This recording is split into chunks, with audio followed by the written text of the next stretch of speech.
Vince falls, his face covered in blood. Why would you give your life to protect the dragon? Melanie asks sharply.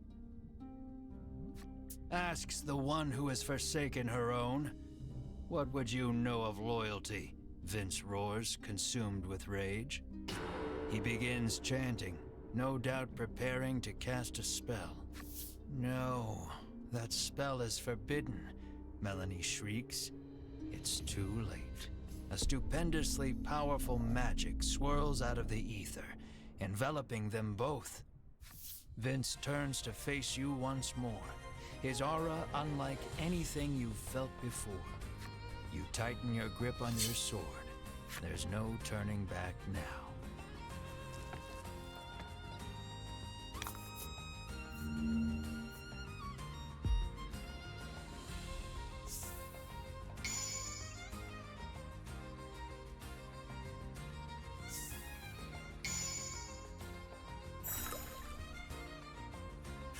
Vince adopts a sweeping stance between you and the dragon.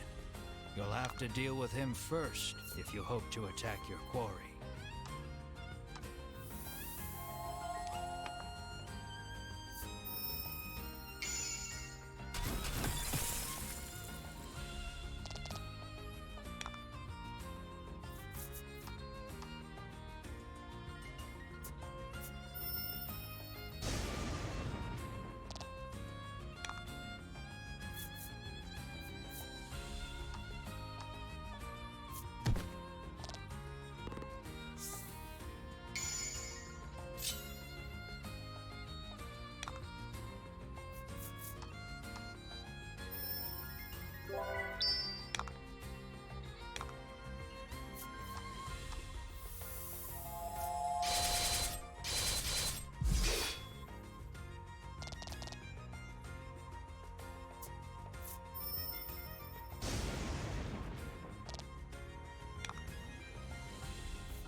The battle has been won.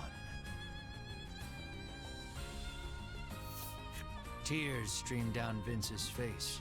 You watch him out of the corner of your eye as you turn your attention. Vince, undeterred by the wounds that now cover his body, rises to his feet and moves. Enough! The dragon speaks. He declares that he wishes to see further harm befall. Then you ought not to have brought harm upon us, you shout, listing off the horrors you have heard on your journey. Vince, filled with righteous indignation, denounces each and every one as a lie. The dragon admits that your prowess in battle and willingness to pursue him the world over have earned you the right to hear the truth about this world. The dragon claims he shares a special bond with the medicine that helps people the world over.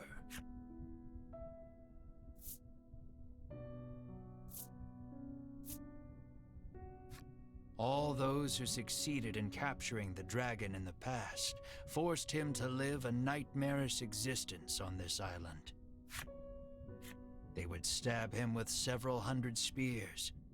They would slice his scales off with their swords. Every day a fresh horror would visit him in the heart of the island, and every day he would cry out in pain. They then gathered up the dragon tear he shed and used it to produce their medicine.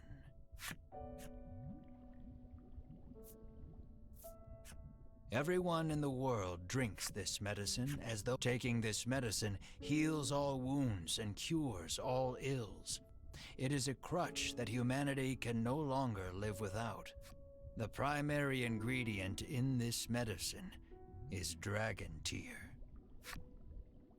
You cast your mind back over your travels, over all the people who sought the medicine and were saved by it.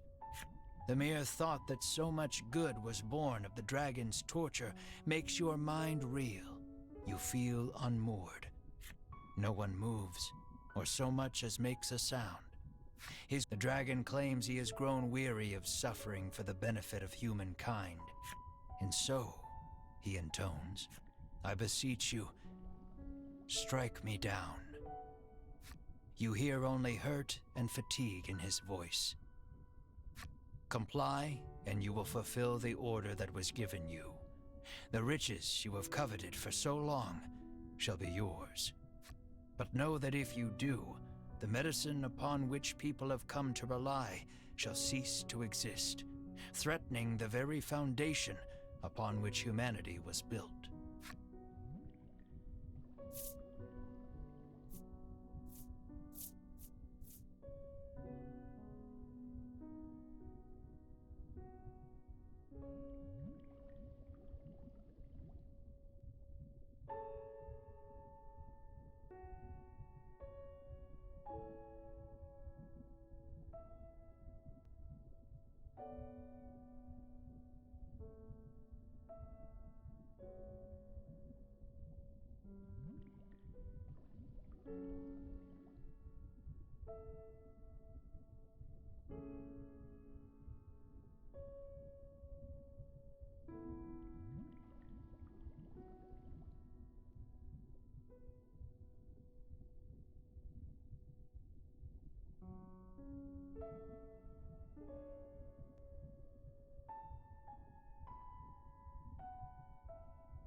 Let's see, was this?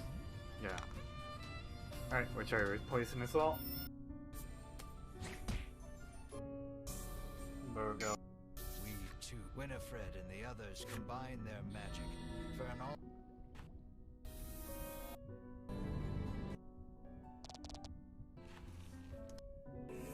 You did great.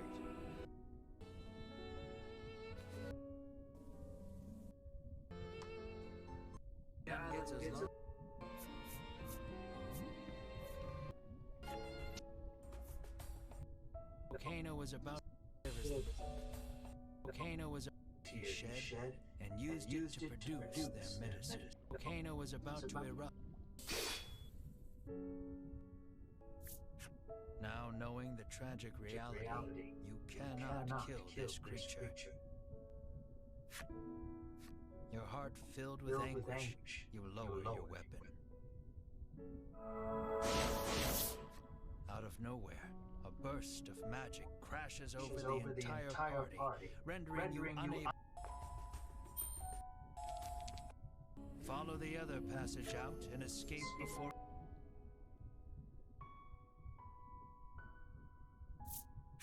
Now knowing the tragic reality, you cannot. Your heart filled with anguish, you lower your weapon. Out of nowhere, a burst of magic crashes over the entire party, rendering you unable to move.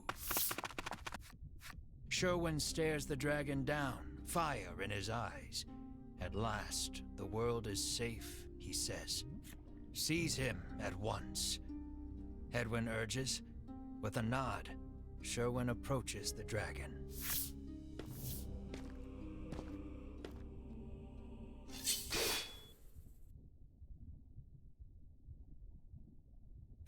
In one motion, Sherwin unsheathes his sword and cleaves the dragon in two. The dragon's lifeless corpse lurches backward before dropping over the edge into the caldera. "What have you done?" the others ask quietly, unable to comprehend Sherwin's actions. The earth shakes. The dragon's body seems to have energized the lava enough to spur an eruption. All that remains is to destroy that place, he hisses, and storms off with purpose.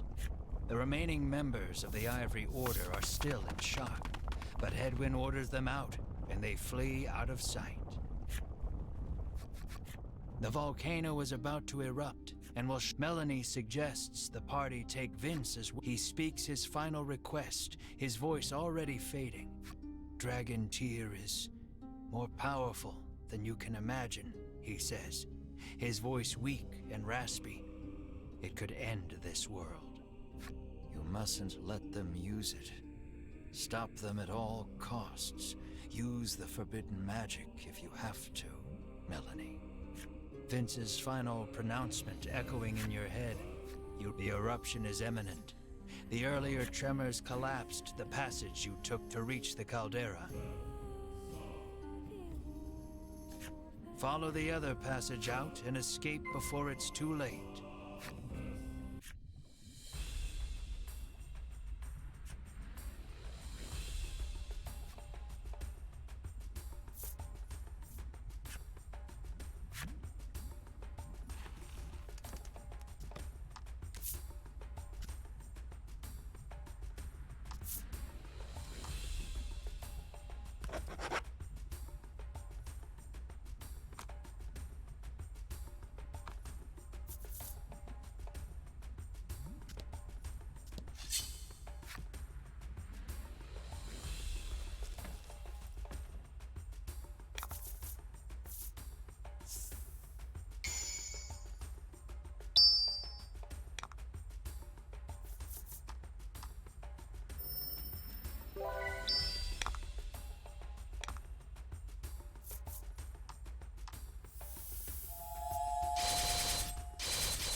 And fight.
Don't hold back.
Don't hold back.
Don't hold back.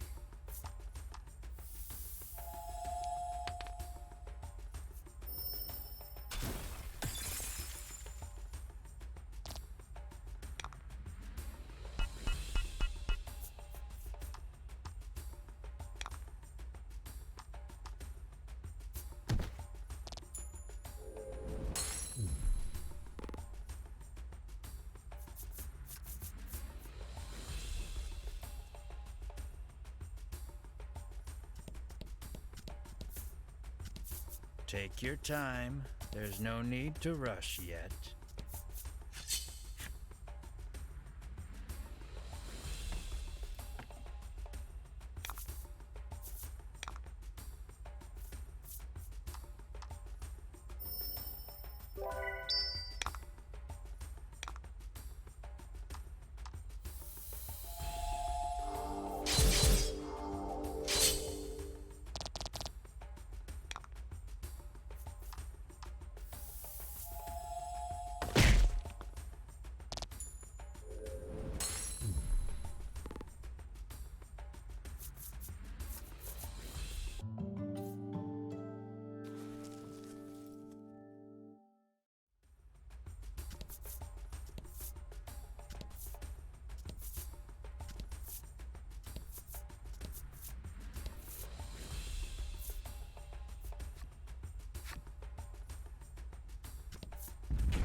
Lava oozes from the rock beneath.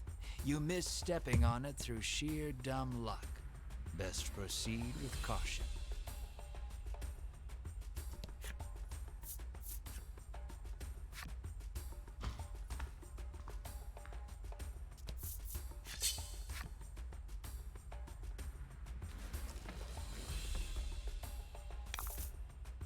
Don't hold back.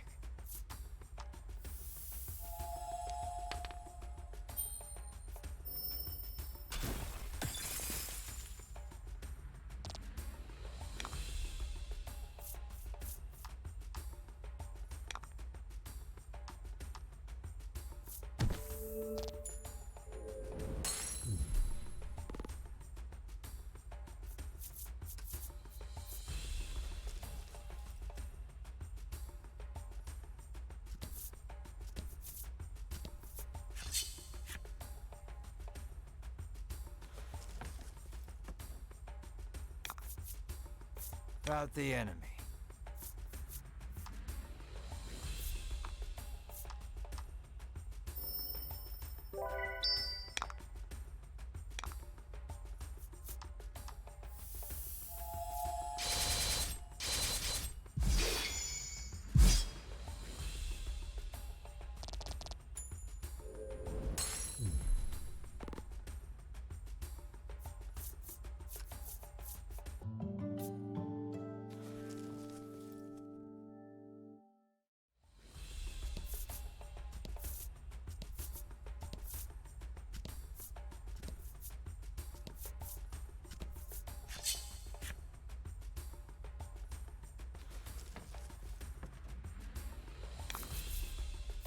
Out the enemy.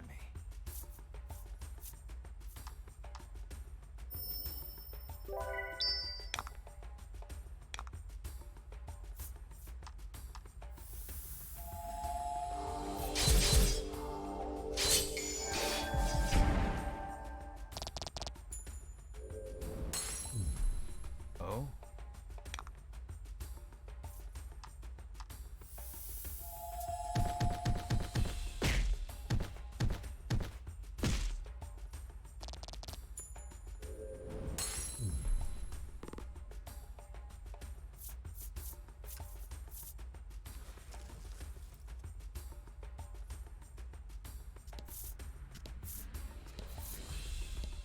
You might want to pick up the pace about now. You're nearly out. The relief of knowing you may end short-lived, as monsters burst forth from the lava, blocking your escape.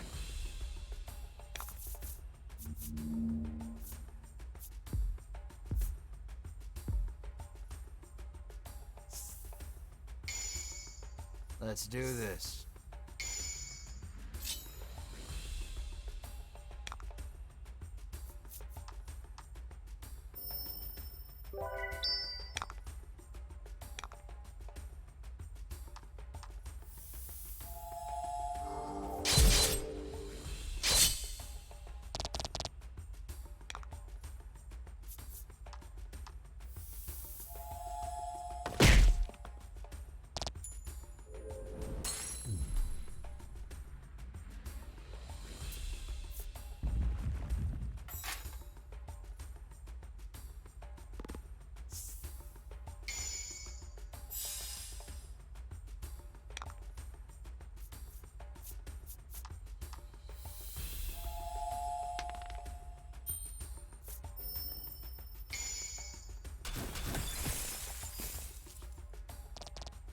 Excellent.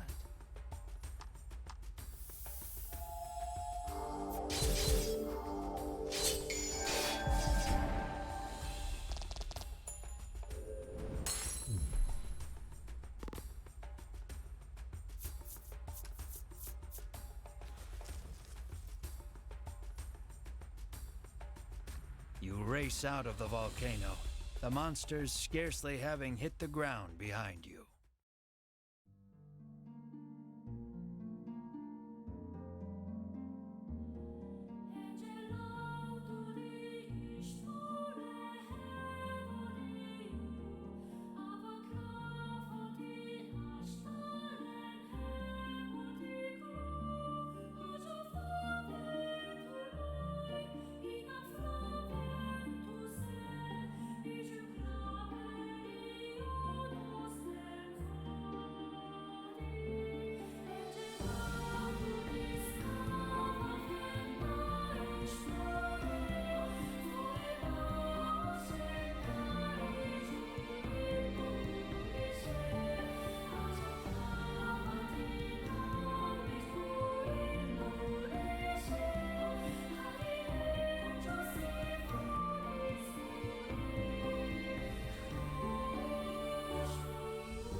After your narrow escape from the truth about the dragon and the medicine, and Vince's dying warning about Dragon Tear destroying you decide to return to the village of the sick to try and make sense of everything.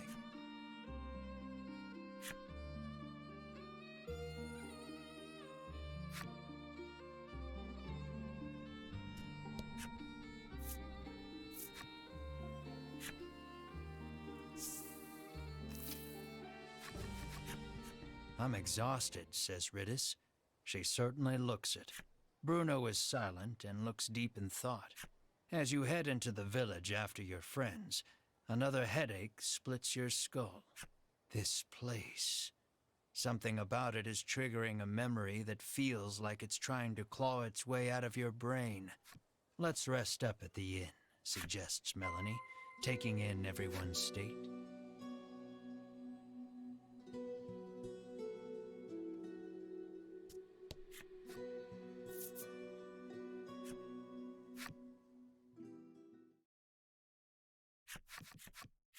At dinner time, you and your friends gather around the table. For a while, it's quiet, but then Melanie speaks up. Now that the dragon's been defeated, she says, what are we going to do?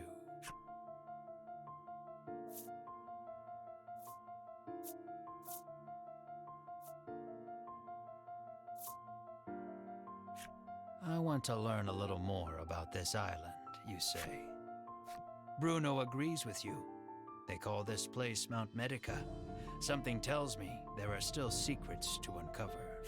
In truth, the Ivory Order wanted to capture the dragon alive, but Sherwin killed him. You can't help feeling the Ivory Order is still hiding something about this island, the dragon and the medicine. Whether you go after the Ivory Order or investigate the island, first and foremost, you need information. The Overseer should be pretty knowledgeable about the island, reasons Melanie. You decide to pay a visit to the Overseer after a good night's rest.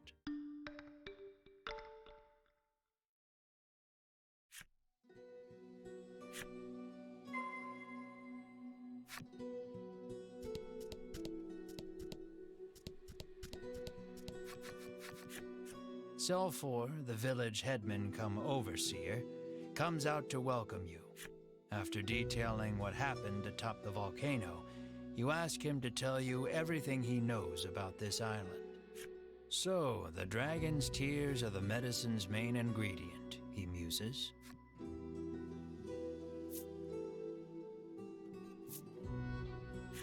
You ask Selfor what After a moment, he begins speaking in a quiet voice. He tells you about the medicine factory here on the island that the Ivory Order oversees, and that this village was founded in order to provide a steady supply of human test subjects for their new medicine. Now that you know the truth about the island and the village, you turn to Selfor and pose further questions.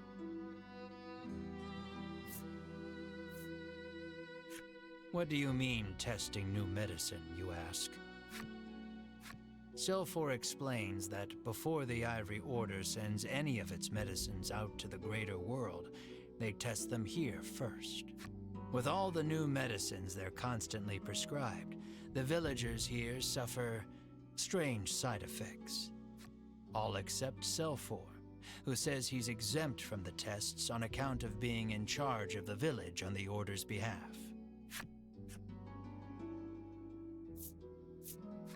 Probing further, you ask, and the Ivory Order forced the dragon to make medicine at that factory? I'm almost positive they did, he replies. That explains why the Order wanted to capture him, says Bruno, understanding dawning on his face.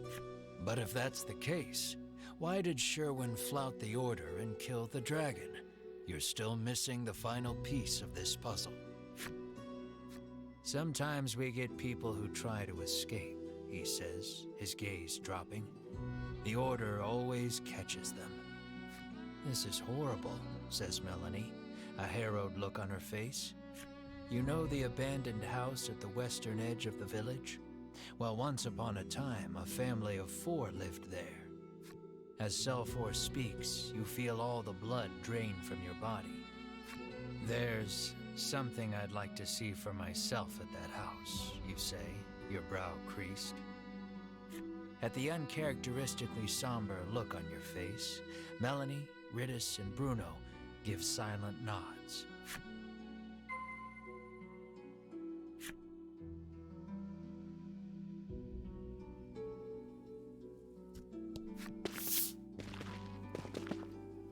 You stand before the dilapidated house. It looks like no one's lived here for a long, long time. You open the door and go inside, your gaze roving across the dusty space.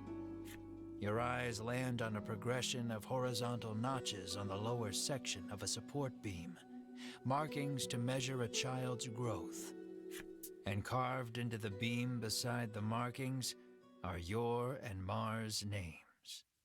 Seeing your names unleashes a flood of memories you hadn't realized you'd kept locked away.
The trauma of what happened, combined with the effects of the medicine, spurred the loss of your memories.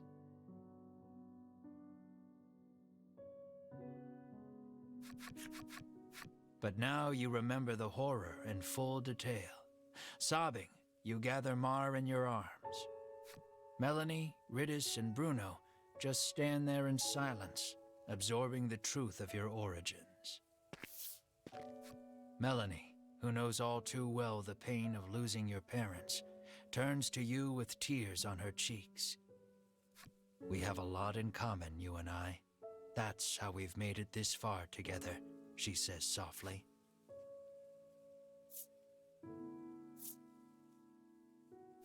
Moved by her kindness, you give her a silent nod. But I've still got farther to go, you say, scrubbing your face dry. As painful as those memories are, something the Ivory Order disciples said gave you hope. If you can get your hands on an undiluted solution of dragon tear, you can restore Mar to her human form. And what was that about the place they called the mausoleum? That's probably a good enough place as any to start looking for dragon tear.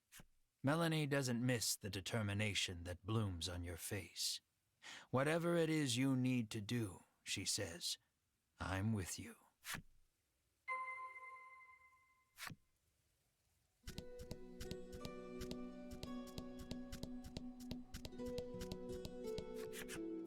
You ask Selfor if he's ever heard of a place called the Mausoleum. He tells you the steep cliffs north of the village block the way.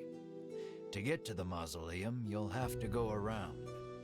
He advises you to first go east and then head north from the wharf.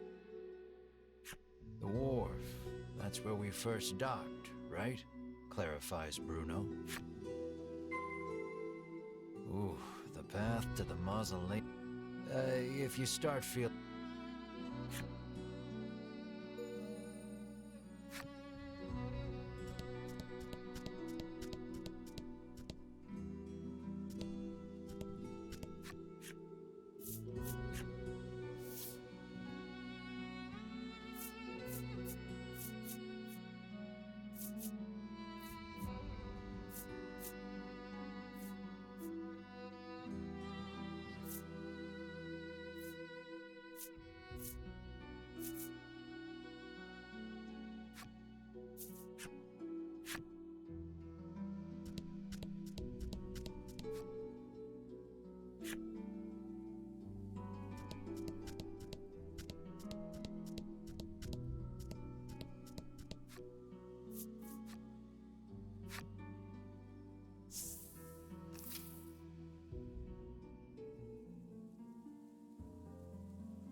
You have unfinished business.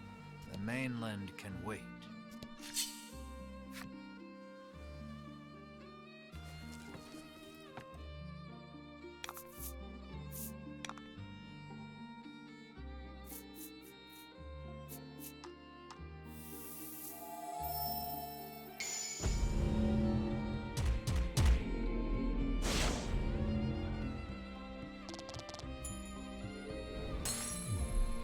Nice work.